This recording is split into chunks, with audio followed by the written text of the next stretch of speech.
नमस्कार प्रिय दर्शक बंधु यही चैनल आपन को स्वागत।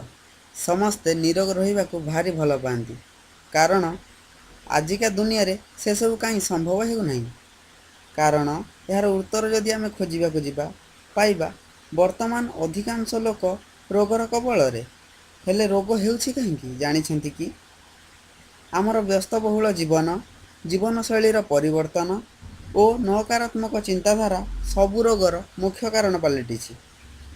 आम पूर्वपुरुषों जीवन काल अधिक समय थिला कारण तांकर प्रतिटी कार्य समय अनुसार धार्य थिला। एबे आसंतु देखिबा कौन कले आमे रोगरु मुक्त होई परिबा किंबा रोगग्रस्तरु दूरे रहिबा 10टी टिप्स माध्यम रे।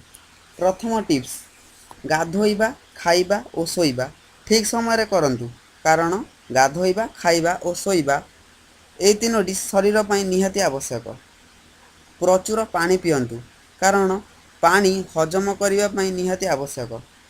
दिन रे तुलसी पत्र 3 नंबर टिप्स जहाँ दिन रे तुलसी पत्र और रात्र रे बेलपत्र खाइबा नित्यांत आवश्यक तेणु आपण एहाकू नित्यांत खाआंतु।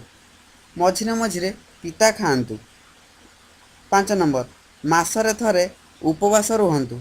6 नंबर रोग देखादेवा मात्रे डाक्तरंक परामर्श नियंतु। 7 नंबर निज स्वास्थ्य पई निजे जत्नवान रुहंतु।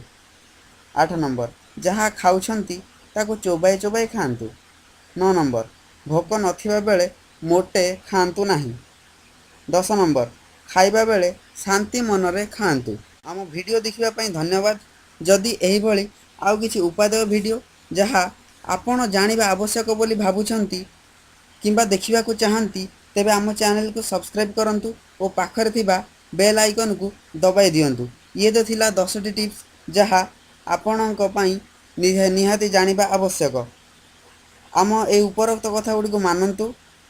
नकारात्मक चिंताधारा दूरे रुहंतु और निरोग रुहंतु। रहुछि नमस्कार।